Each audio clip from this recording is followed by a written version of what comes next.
It's not black, it's not white, it's not wrong, it's not right, it's not red, it's not blue. They usually have a slow. Reading myself, right? Me and you. It's not rich, it's not poor. Somewhere in the middle is the open door. If our points of view don't quite see eye to eye, well, that's all the more reason why we need a United States of humanity. We need it, we need it. The United States of humanity, the sum of every part. We need a United States of humanity. We need it, we need it. Resolutions in a revolution of the heart. We're living in a great divide. This fear of each other is our suicide. I believe love's gonna keep us alive, but only if we decide. We need a United States of humanity. We need it, we need it. The United States of humanity, the sum of every part. Need a United States of humanity. We need it, we need it. Resolutions in a revolution of the heart. It's not just the conversation, it's the listening. It takes every voice feeling heard to let freedom ring. We can solve our future, heal our history, sting, step toward our common ground, spread our better age of wings.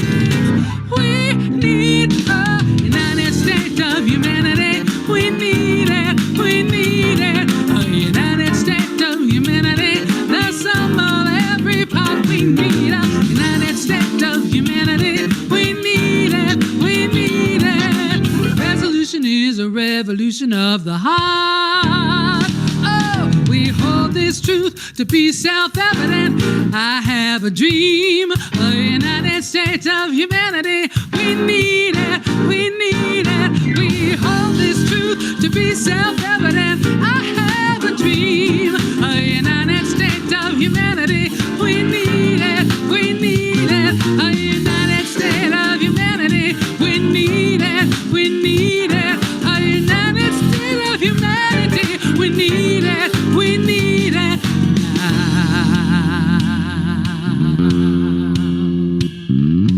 Resolutions in a revolution of resolutions in a revolution of revolutions in a revolution of the heart.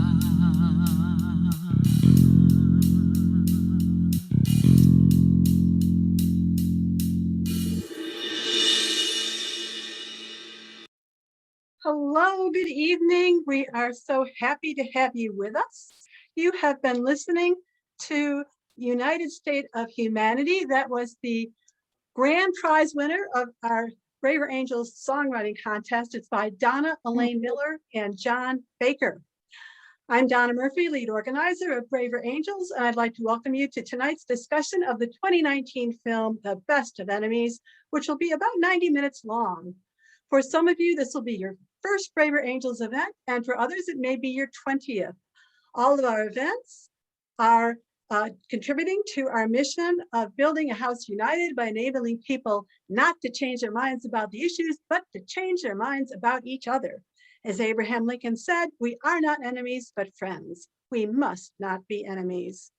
We are thrilled to have with us tonight two special guests who are Braver Angels members, Lisa Venable and Russell Bellew. Lisa has researched and will be presenting information on charrettes. Lisa Venable is a writer and consultant with a passion for collaborative dialogue. She was a bipartisan consultant to the Minnesota legislature. Her years of political experience led her to join Braver Angels and assist with the development of the one-to-one red-blue conversations and bringing the red-blue legislatures together in Minnesota. Russell Bellew is a Braver Angels trained moderator who will be facilitating our discussion today, along with some help from his friends. He'll explain what I mean by that later.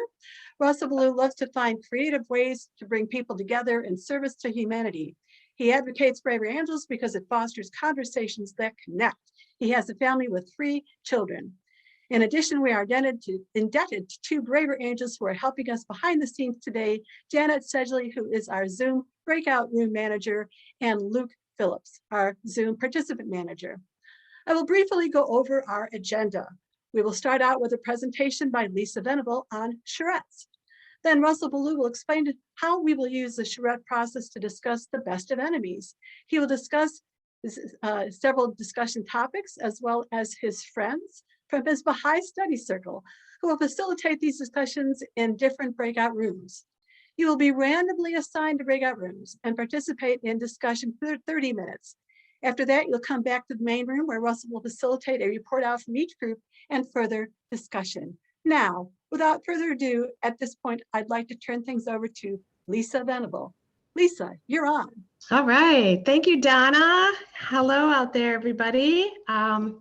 This movie, Best of Enemies, I watched several months ago, and man, it inspired me so much. I've been doing a variety of facilitating and dialogue kind of things with politicians much of my life, and I was so moved by this approach. And when Donna asked me to look up the charrette process, I really don't know much about it. And so I'm not an expert, but I'll give you what I found. And along the way, I met a wonderful person who does facilitate charrettes in North Carolina, and he might be on the call somewhere tonight. But I put together just a really short PowerPoint, so just to guide our talk, so I could teach you or share with you what I've learned about charrettes. Can you see my screen okay, Donna? Can you nod so I know? All right, great. All right, let's see here. So a charrette is basically a very highly intensive workshop that spans over several days or maybe a couple of weeks, intensive, okay, like 8 to 10 hours a day kind of thing. And it allows for open dialogue and a sharing of ideas to create a workable plan.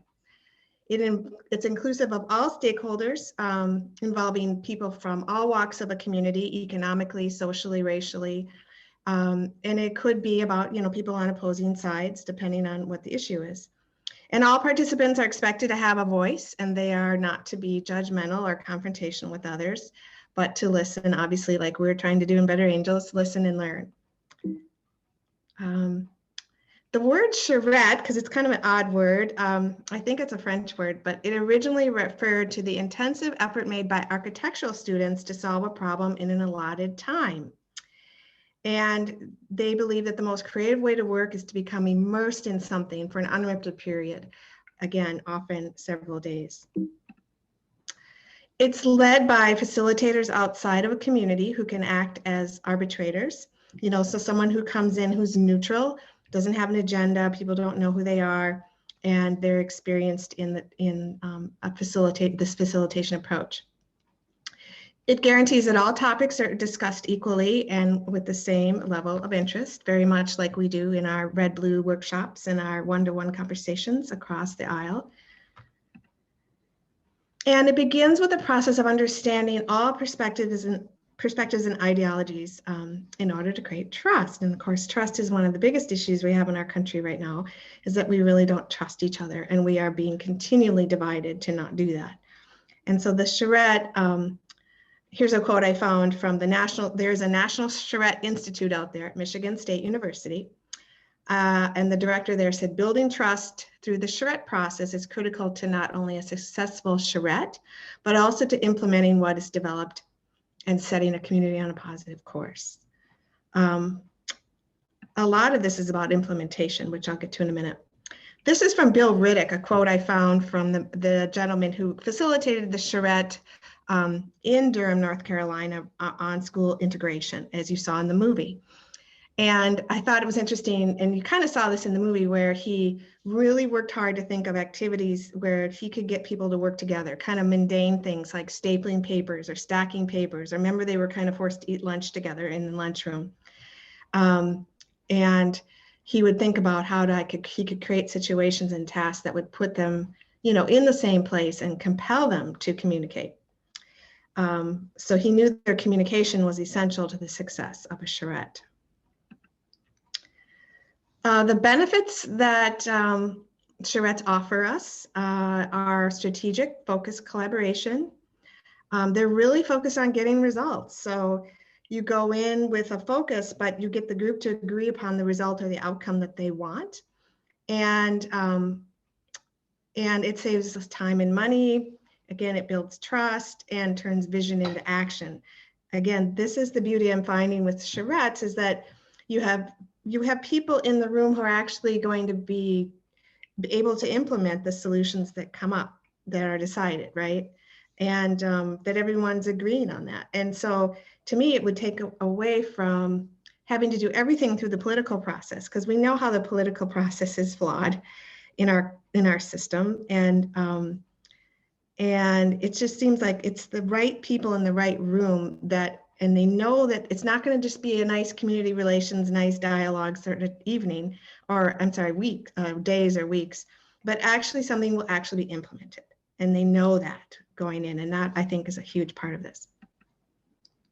Some tips that I learned is it's important to keep the subject matter very focused, like just one goal. So like if we're going to talk about racism and policing, it's like you can't just talk about racism and policing generally. You have to really have a specific goal, and de-escalating traffic stop situations, like we've seen here in Minnesota this last few weeks. They break into small groups, which we're going to do tonight to kind of do a mini charrette here. And the small groups report back to a larger group, and then they build a platform from there. Again, it's like it can be a 2 to 5 day intensive, 8 to 10 hours. They're long. And again, the facilitator needs to be neutral. There is a Charrette Handbook out there on the internet you can find. These are the authors. I can't tell you how to say Lutzenheiser and Bill Lennertz. So if you're interested more in charrettes, or you're a facilitator type person, you might be interested in getting the handbook. And then just to close, just some examples of where I found charrettes were used. Mainly what I'm finding, at least in our country, is architects and designers are using it for city planning kind of efforts in neighborhoods, for parks. Maybe they're going to build a highway through a neighborhood. It's like getting everybody at the table. The school integration example in Durham City, North Carolina, of course, that we saw in the movie.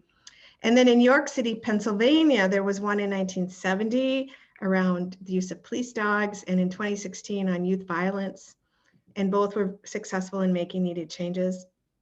And then 2020 in Greensboro, North Carolina, and this is a gentleman that I met, I don't know if he's on the call, but Bishop Freddie Marshall in North Carolina, he's actually facilitates charrettes. And I called him, and we've been chatting, it's great. So I'm learning a lot from him. And they did theirs on gentrification, and they were able to stop a major buy-up of land and ensure a significant percentage of Black families were able to keep their homes and not lose their homes to gentrification. And that's it. That is what I found about charrettes. So Russell, I think I'll pass it over to you. Thank you so much. Before we do anything formal, I just want to congratulate everyone for showing up tonight. We all have very busy lives, and to take time out to think about how we can make our world better together is special. So thank you for doing that. The purpose of our time tonight is to actually go ahead and try to do what Lisa's described. We're going to try to do our own little charrette. And the reason we're doing this is to really explore the ways in which racism may blind us, right? And keep us from making the bonds that we need to make to be united. One of the things that we have to remember is that e pluribus unum is our nation's motto. E pluribus unum, out of many, one. In the Baha'i tradition, there's something that says, unity is the goal. And until unity is achieved, no progress is attainable. And this movie exemplifies it beautifully. So what we're going to do is go into a process of exploring this movie so that we can build our understanding of how to have conversations that connect where we are. And these can be conversations with our neighbors, with our friends, with our family, wherever we are.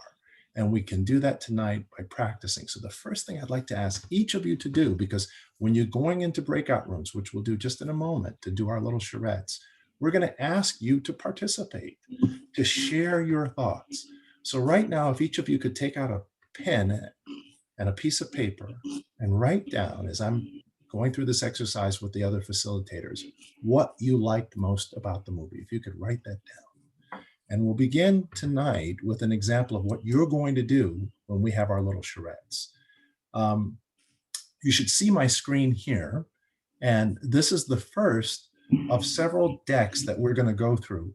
And each of you will be put into a room with one of the facilitators that are here. I'd like to introduce them now. I'll start with Dr. Sandro D'amico. If you could say why you're with us tonight, Dr. D'amico.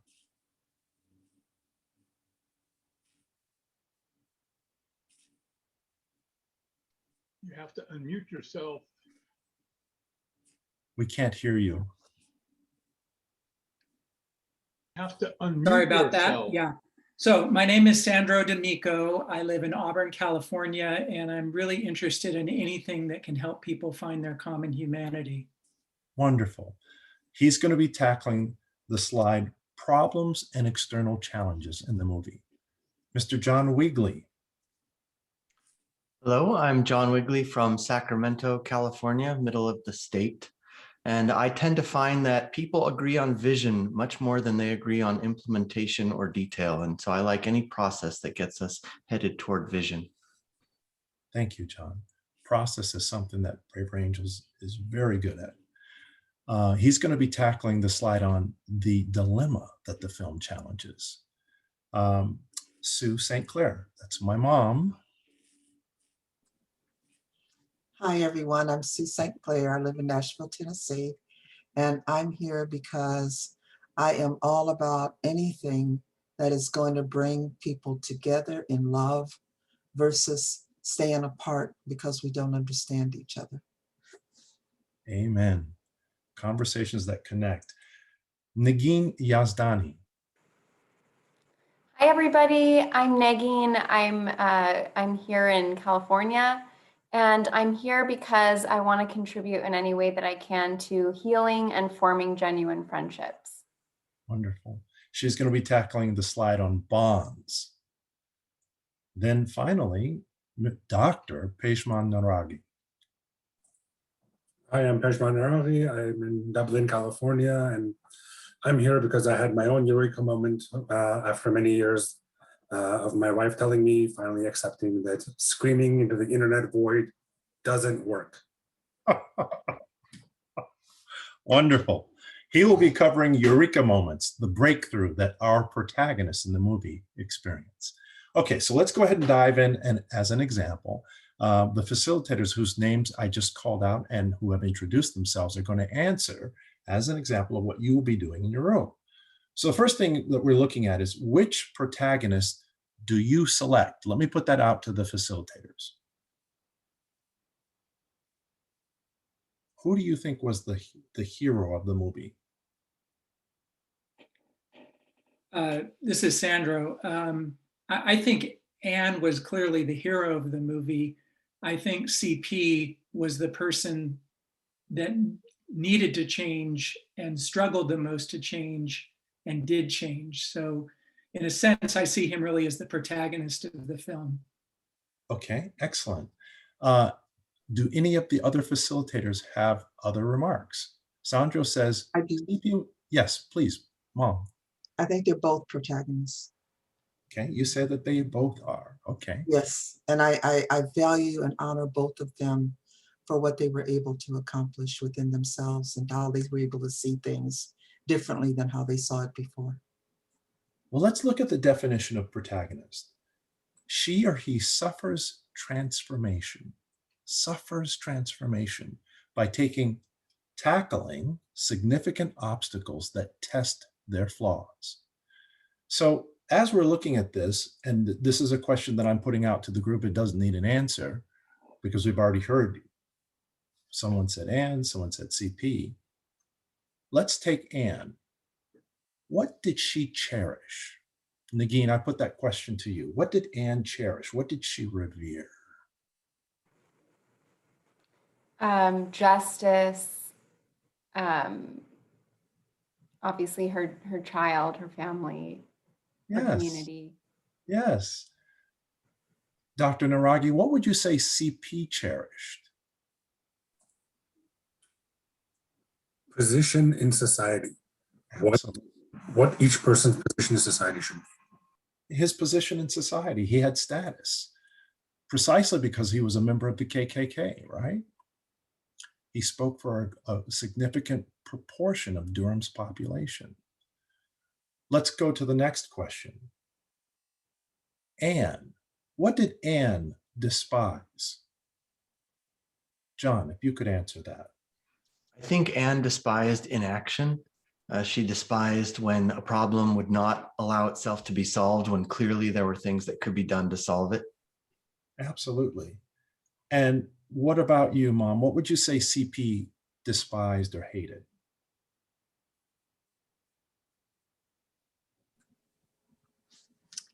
I think inappropriately, he despised anything that interfered with white supremacy. Okay. Let's go to the next question. What exerts the most influence on the selected character, CP, for example, his perspective on the problems facing the Durham community? What would you say, Dr. D'Amico, was the influence that exerted the most over CP in terms of his understanding of the problems facing Durham? Can you say the question again? I don't think I'm quite tracking it. Sure.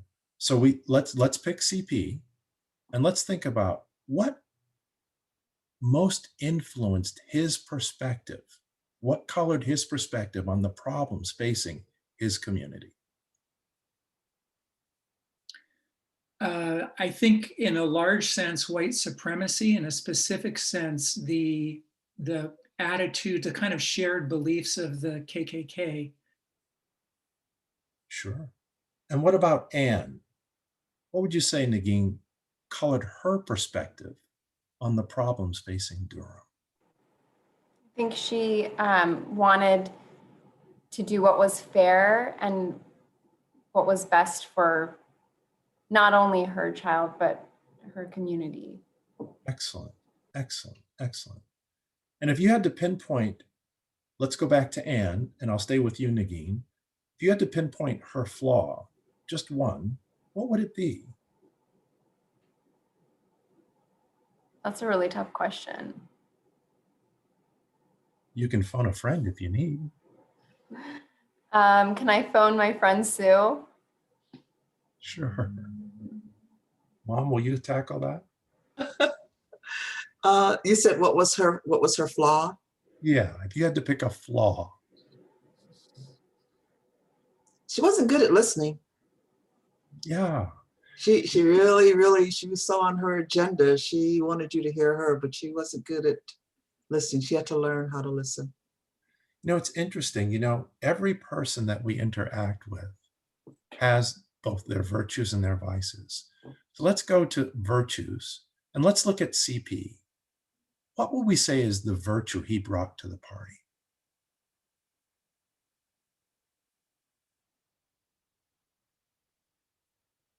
I think ultimately he was a very moral person, and his morality originally was with this very narrow view that was causing suffering to anybody that was not part of his vision of morality.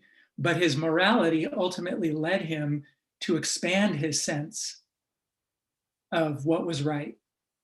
So his morality kind of led him to give up that narrow view, which I think is very hard to do. Very hard to do. Always entails a measure of sacrifice. Thank you, facilitators, for allowing us to go through this example for the audience. So what you're going to do in your groups is you're going to have a slide like this. But before you tackle the questions, your facilitator is going to ask, one of you to take on the responsibility of being the group's recorder. Again, we're practicing a charrette.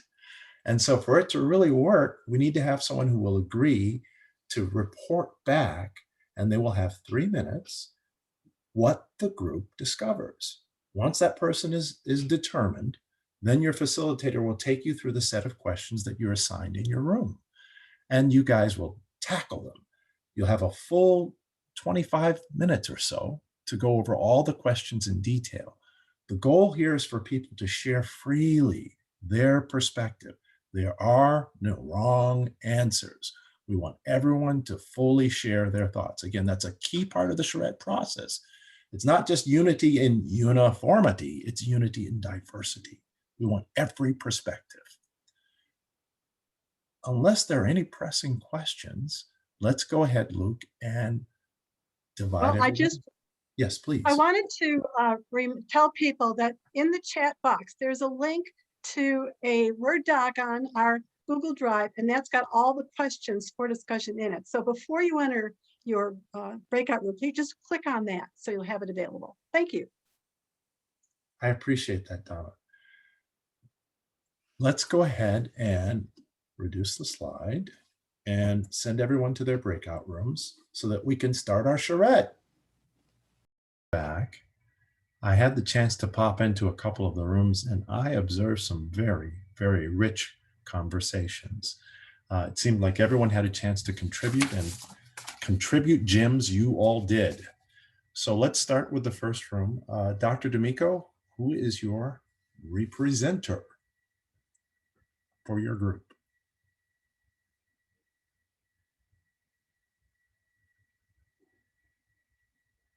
Sorry, I always forget to unmute. Anne is going to be reporting for us. Welcome, Anne. We turn our hearts and minds to you. Okay. Should I just go through our questions? Sure. All right. Our first question was to talk about personal problems we've successfully surmounted. And people talked about disrespectful family members, political canvassing, disrespect, and vile language that they were able to overcome. In the first case with boundaries, and the other case with using Braver Angel skills and get to the point where you had somebody listening and you were listening to them and could come to a respectful, positive point, even thinking kindly of each other. So that was very heartening. And then moving into the movie, we were asked about Anne's perspective on the biggest problem in Durham County and also CP's perspective. I think it was easier for us to come together on Anne's perspective that there was racism, injustice, conditions were not equal even before the fire, and so inequality. And people of color could not get what they needed, and she was driven to correct that. CP took longer for us. We did think, his language might mean that Black people were getting out of their place and that there was injustice to his people, maybe to his family, to his business, in his perspective, and that he had a fear that he was going to be losing something. Somebody referenced the line that he said they were part of an endangered species when he was recruiting youth members of the KKK. So again, he thought he had less than he should have. And then somebody brought up a crucial thing, that he also felt like he needed to belong to something when he joined the KKK. So the Klan gave him that, a place to be. And at the end, we saw that maybe he didn't believe everything about it, but he still felt that belonging. So I think that's most of what we had there. We did talk about, Bill Riddick. The fourth question for us was what we thought most exerted influence on each of those two characters, Anne and CP, and their understanding of the problems that face their community. So we agreed that CP's concerns about his son was part of his concern about the community, and then also Anne was concerned about her child. So their focus on their family and how the community could do better by their family. So that was a problem, but also that Anne was willing, and CP's wife was willing to speak to her on this common ground that obviously was driven by CP's son that was in an institution. So even outside of the schools, there was a concern about a child that they could share. And then why were they enemies was another question we addressed. And I think there was a strong sense that they were both strong leaders, but they were leading opposite factions, white supremacy versus equality. Their individual communities were in conflict and they were the leaders in their communities. And that each of them might have thought the other one was going to bring them down if they won. And that was kind of the norm of their time, that you would expect them to be enemies because there was no place for them to be friends. Just the color of their skin prevented it. And of course, their beliefs. And then at the end, we just got to the idea that what compelled them to collaborate. And as well as Bill Riddick, somebody pointed out that there was an important role for CP's wife to try to breach that divide and talk to each of them. And that's very much a snapshot of what we talked about. There was very rich conversation around those questions.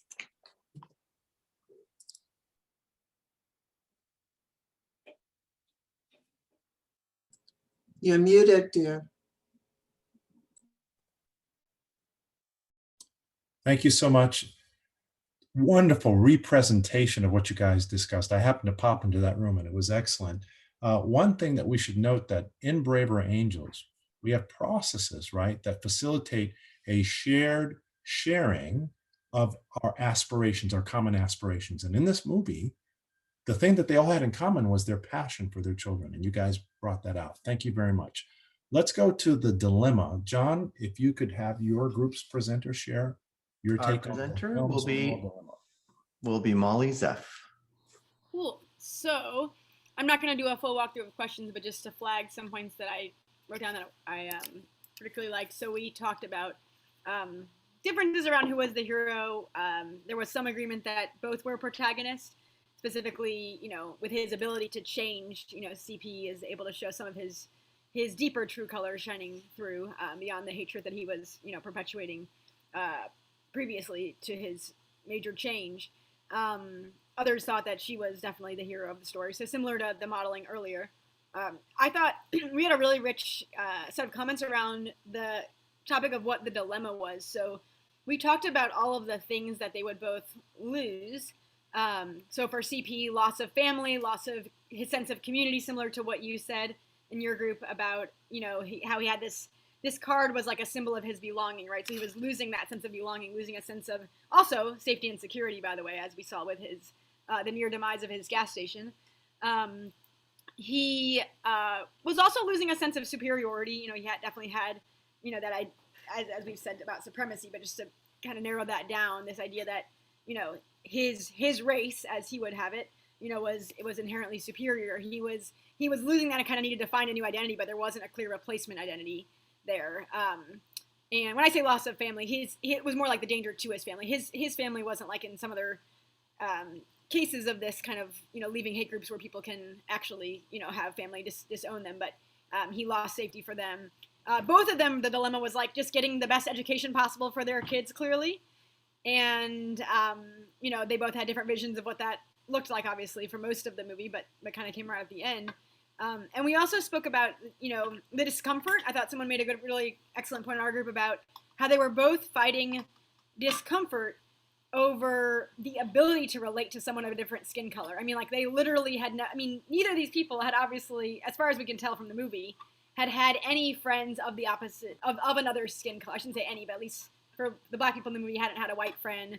The main white character had clearly never had a black friend. And so getting to know someone through this process of a few weeks led to enough of a friendship that it was over, and actually, I don't know if you all know, but a 30-year, I guess it said at the end, a 30-year friendship. So they were able to overcome that discomfort in confronting someone different from them. And also that that person wasn't who they expected to be. I mean, she was clearly surprised by who he became. And I think he was surprised by who she was, to the point that he actually didn't know how to accept a favor from her. He was so taken aback that, he let his own, I guess in that case, his own pride supersede his gratitude for her, but came around at the end of being actually this is a good person who just wants to help another person with his son. Also, we talked a little bit about the huge step. I don't remember what question this was under, so feel free to chime in, anyone in my group, but just a huge step that the facilitator took in the movie of allowing the symbols of hate to be shown in his setting. That these were symbols that, on the one hand, as someone pointed out in our group, undermine power by virtue of showing them. On the other hand, in showing them, people were reminded of hateful acts that they or their families had experienced. And so that was a really big sacrifice to make. And the fact that he was willing to go to that length showed that they were really ready for some serious compromise. So, I think that's the last thing I wanted to share from our group, but just that the level of compromise and the level of types of different internal and external dilemmas was really clear. So, and actually, there's one last thing I want to flag, which is like, to me, this the movie also felt like very much it was highlighting present dilemmas I've seen in either in my own community over the years and also in court cases over whether integration will hurt white people or whether it will hurt Black people. I mean, that conversation, exactly 50 years later, is still being had. And for me, like, the movie didn't feel historical at all. And so I thought that was really, like, a little bit sad, but also interesting to think about how, like, this is a present conflict right now. And I'll close with that.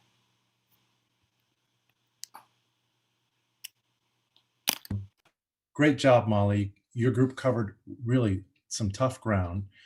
And the way that what they broke through was through their sacrifices, and with allowing the KKK materials in there, and then CP allowing other people to actually love and pierce his shell of white supremacy. Excellent. Let's go to the next group. If we could please have Sue St. Clair, and who's going to represent your group's findings? Hi, we're going to have Liz Bowler be the presenter. Yes, thanks, Sue.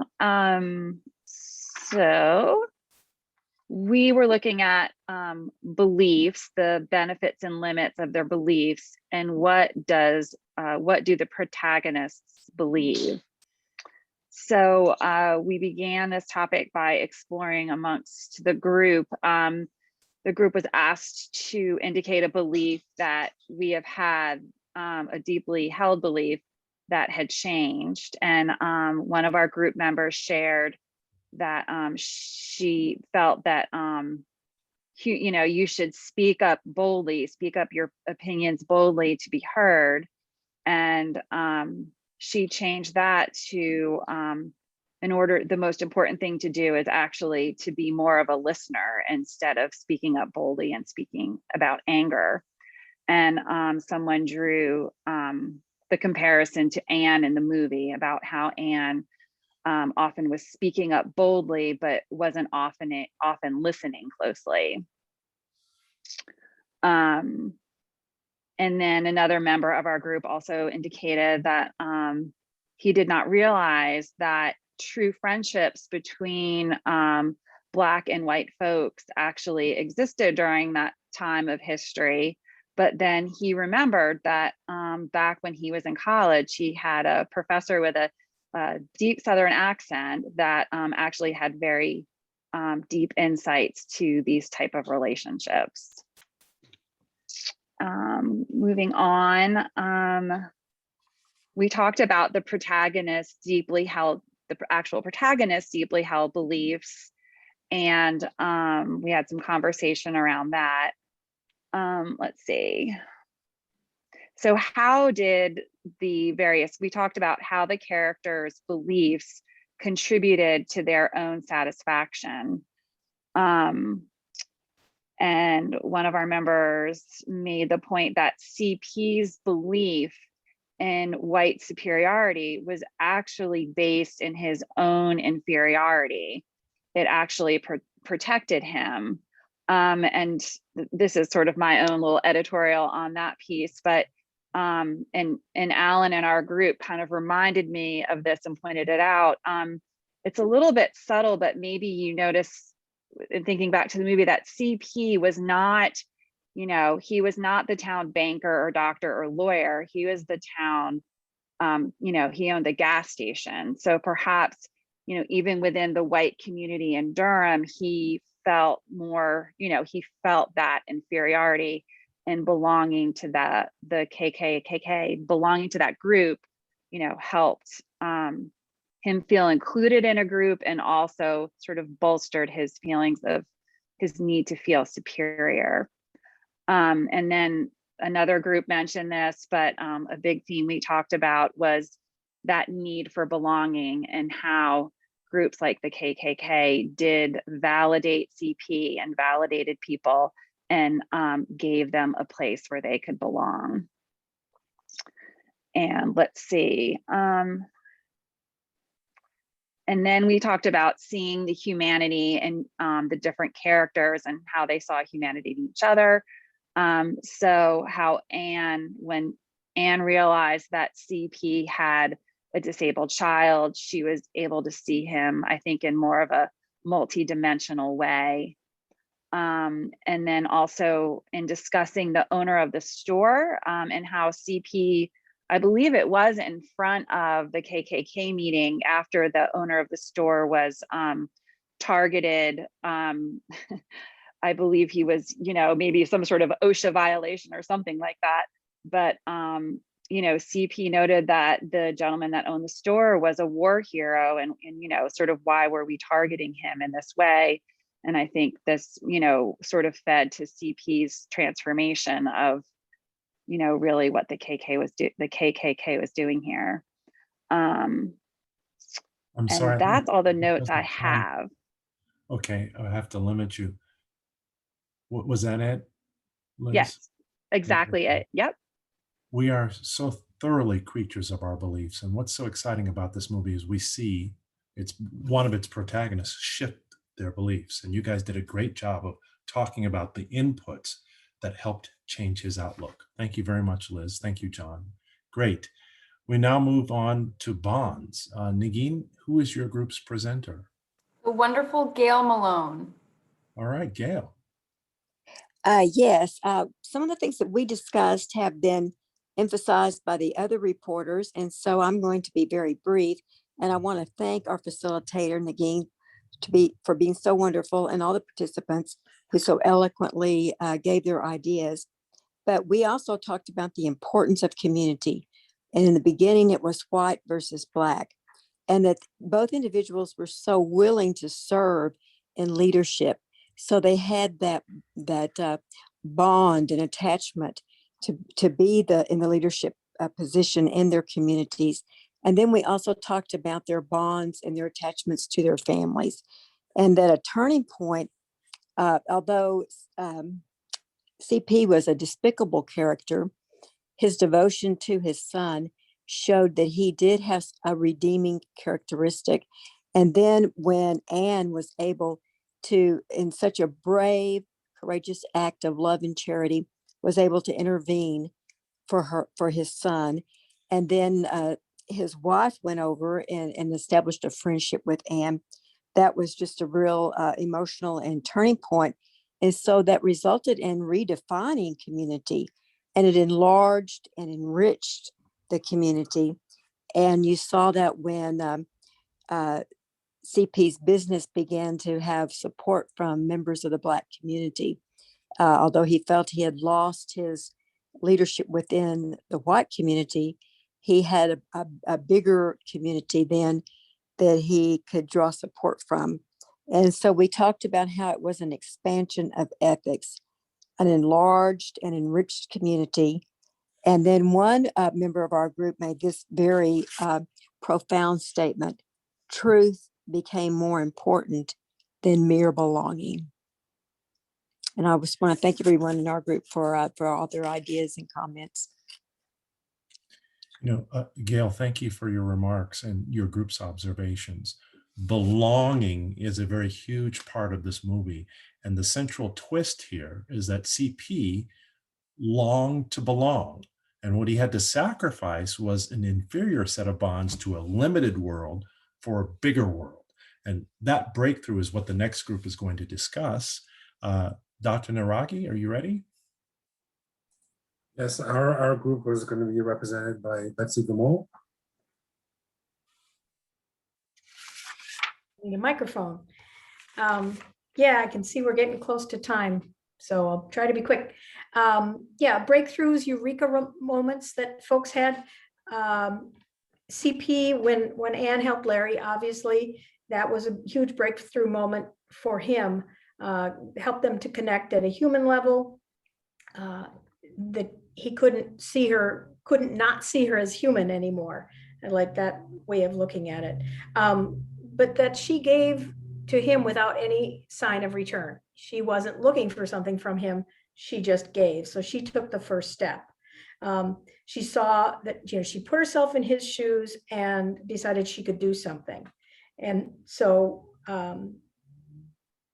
so the other thing is when he was in the hospital trying to do something for Larry and screaming at the nurses, he realized he wasn't in a position of power, and he's not used to that. But he also realized that in the KKK, some of the politicians were taking advantage of them and asking them to do things for them. So they were being used. So he came to realize that he wasn't, he didn't maybe really fit in that group as the way that he thought he did. So those were some of CP's moments of clarity. For Anne, when they picked the co-chairs, she saw him as evil and said, nope, I can't work with that man. But then decided that the other option was not good, and she stepped up and decided that she could. And she saw that in his struggles with Larry, that she saw the human side of him, and saw him from his point of view, saw the situation.